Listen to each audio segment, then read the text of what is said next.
Let's go to line number 3. Chris, you're on the air. Hey, Patty, how are you today? Okay, how about you? Oh, good. Yeah, so I guess we'll start on wind out here with the EVREC news.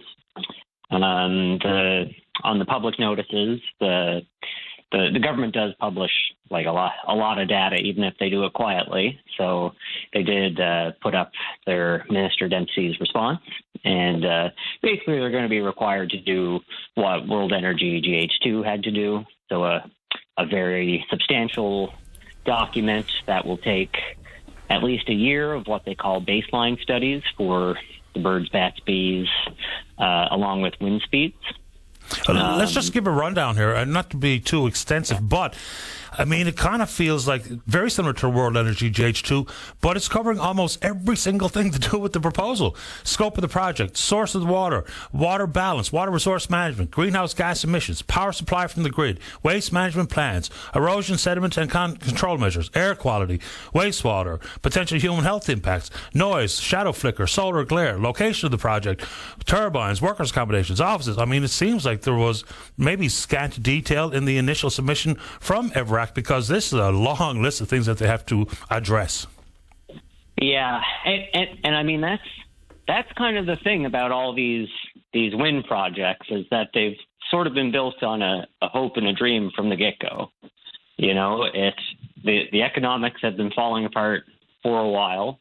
You know, it was more apparent in Europe before it was here, but I'm glad we're kind of caught up with it now. And so these big companies need to make, multi-million-dollar decisions as to how much they're actually willing to put in to something that they haven't even decided to build yet.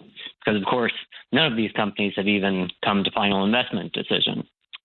And, as we see from John, there is incredibly good reason for that, because their whole business plan was never really based in good business. And so if it wasn't based in good business, what was it based in? Well, the very incredibly generous subsidies that may have filled that gap, even though they were going in knowing it was a fundamentally, market inaccessible product.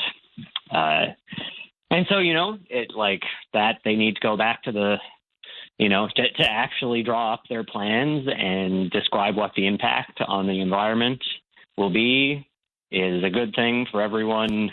I mean, for everyone, really. Like, that's what a company should be doing when they propose, I think, 10 gigawatts. Like, these guys are big. It's like a giant project. World Energy, I think, wants to do 3 gigawatts now over 3 different sites.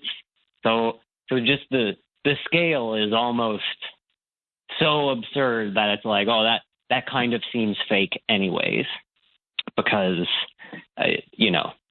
and again, 10 gigawatts, what is that? It's so hard for that to mean anything to people almost. But, that's 2 Churchill Falls. That's like all of BC's hydro. It's a tremendous amount of infrastructure, and for a business model that was never proven or shown to be good. And I'm glad that there's been, Carl Diamond and Sprung Greenhouse and the other big scams brought up today. But I have to disagree with the mayor. It's not the economy when we so regularly run headfirst into brick walls like this with such vigor and gusto. But sometimes it really is, though, Chris. Whether it be with the wood pellet plant up around Hawke's Bay, I think that was the community, and the Sprungs of the world, and the liner board, and the gloves and the boots, and all the rest of it. A lot of it really did feel like, people were willing to latch onto, jump on proposals that brought some jobs to town. So whether they had long-term markets and viability long-term, maybe gets left by the wayside. And you're right, the EVREC proposal, when compared to World Energy, they're talking about 164 turbines on the Port-au-Port Peninsula in the what phase 1, I guess, but 530 when we talk about the Exploits Valley. So it is a significantly big project. Yeah, so you mentioned the BC wind stuff off the top, and I actually had this confused last night. So they want to build 1.5 gigawatts of wind, and then from that 1.5 gigawatts of wind buy 5,000 gigawatt hours. So they're assuming they're going to get like that the wind's going to be blowing 38% of the time, or they'll get 38% of the juice out of that. And so that's BC is obviously, and skipping the environmental assessment is dumb and bad as very obviously, but they're a much bigger province than us. They have much more baseload energy already. And the wind that they're talking about building is, again, many, many times smaller than these proposals. It's in New Brunswick. There was also another little wind announcement earlier the week. The federal government's going to spend $1 billion to build 700 megawatts or 695 megawatts. So I mean that's smaller than all of the proposals other than the North Atlantic refinery one. Mm-hmm. And they want to do like 360 megawatts of wind. So they're 30 times smaller than the EVREC proposal. I understand times are hard, but there's sort of a sniff test that I think our province hasn't been doing, because all these, the economic desperation does make the pursuit of ambitious ideas feel reasonable and good. That's not bad. It's good. We want to invest in our communities. That's a good instinct. But when you believe people when they say they're going to bring Amazon delivery drones here or build 10 gigawatts of wind, that is, I think, when we go from being ambitious and aspirational to being rubes and marks for people who want to take public money.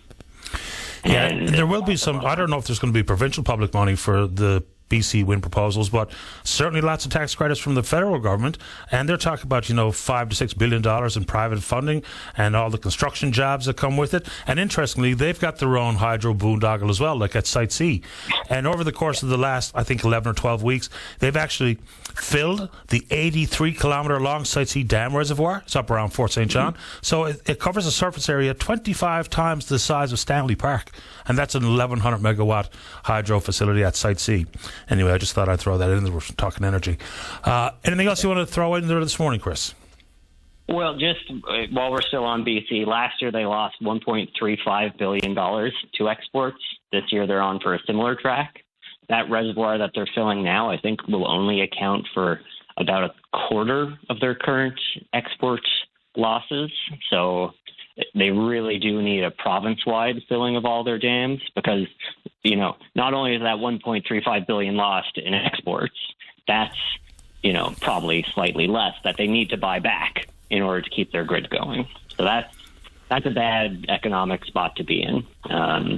And of our many Atlantic neighbors, thankfully, we are the only ones not in that position. So maybe that's a bit of good news for the sunny day. Fair enough. Appreciate the time, Chris. Thanks a lot. Thank you. Peace. Take care. Bye-bye.